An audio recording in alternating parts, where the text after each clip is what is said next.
Are you getting support from Armenia? Well, the Armenian people in Armenia give us moral support. In other words, all Armenians want this region to be reunited with Armenia.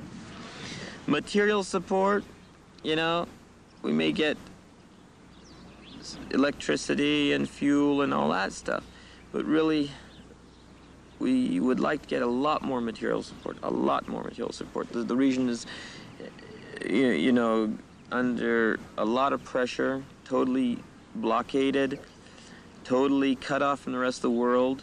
The only way to have any contact with the outside is through Armenia.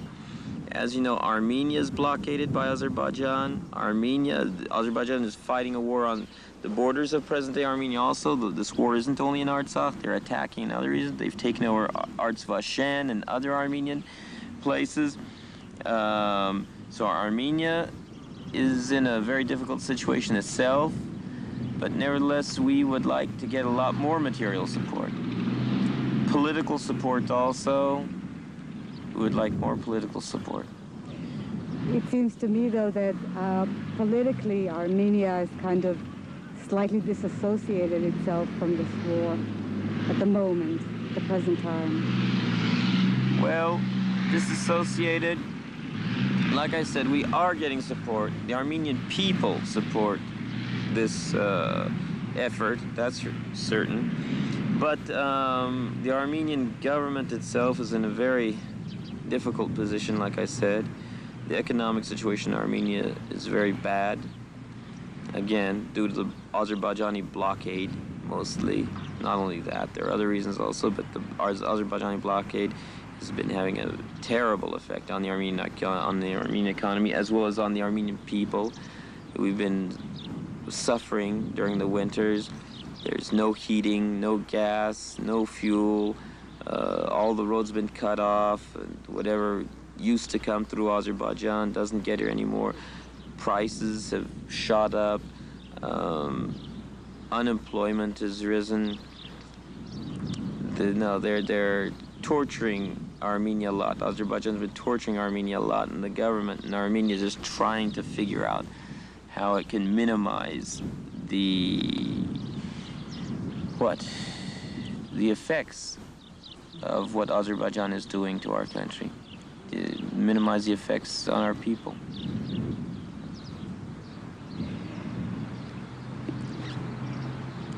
How do you see solutions for this conflict? Well, solution to this conflict, theoretically, is very simple. The whole world should just recognize historical facts. They should recognize reality. They should recognize the rights of the people here. And they should say, all right, look, the arbitrary borders that were drawn at the beginning of the century have nothing to do with justice, have nothing to do with the facts. Therefore, we've got to change them. And they should force Azerbaijan. I'll let's get rid of that noise. And they should force Azerbaijan to accept the fact that that Azerbaijan's border with Armenia must be redrawn. That this region must be re-included into Armenia. Just as Azerbaijan blockades Armenia and wages a war against our people, other countries could blockade Azerbaijan. They did it against South Africa. They did it against other very, racist or unjust countries. Why can't they do it against Azerbaijan?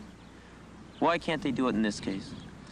If people are serious about peace in the region, then they've got to be serious about a real solution, not one of these quote-unquote compromise solutions that, just put the war off for another 2 years and then the war gets even worse after that. No, that's not a real solution. That's not a real solution. People you got to face the facts, say, this is what we're going to do. Put pressure on the culprit, put pressure on Azerbaijan to accept that, and then there will be a lasting peace.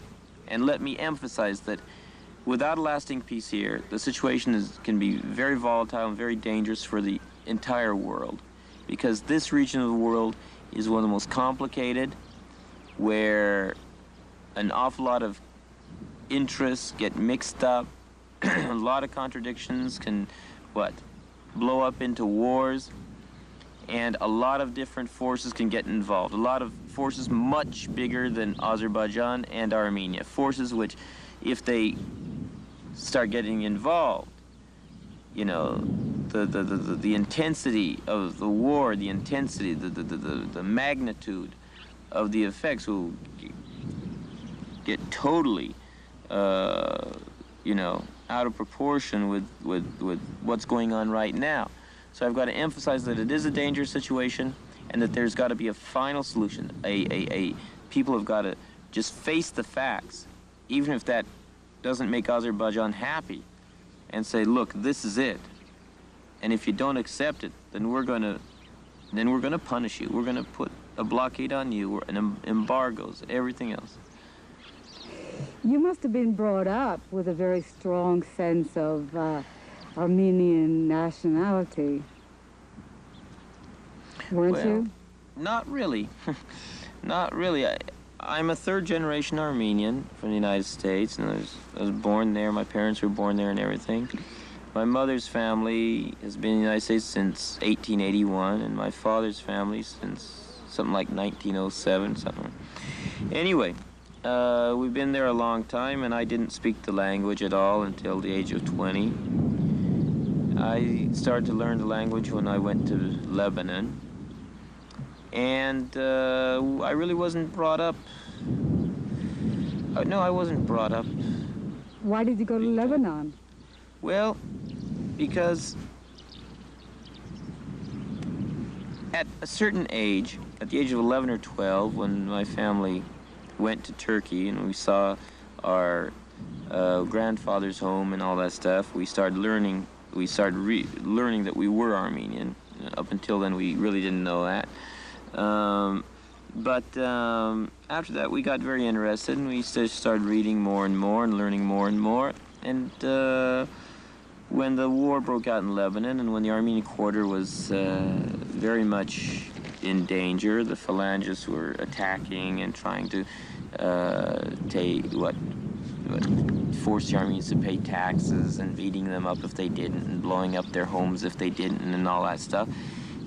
So I went there to participate in the self-defense of the Armenian quarter in Beirut. And that's how everything started. Started learning more and more and more. And now it's been 15 years. So actually not until your 20s did you begin to learn about Armenian history, the Armenian Holocaust, the neglect of the Armenian people throughout history by the rest of the world. Is that right? Well, the first time I ever heard about the massacre, about the genocide, was when I was about 12 years old. And after that, I began reading at the age of 13, 14, everything. But at the age of 20, I graduated from Berkeley, and I went to Beirut, where I began learning the language, and where I began participating directly in the struggle. So, you know, that's my personal thing. A lot of other people have been conscious of the thing for much more time. But like I said, it's this whole struggle, this thing, it isn't new, neither in Artsakh nor in the diaspora. The Armenian people's struggle has been going on for a long time.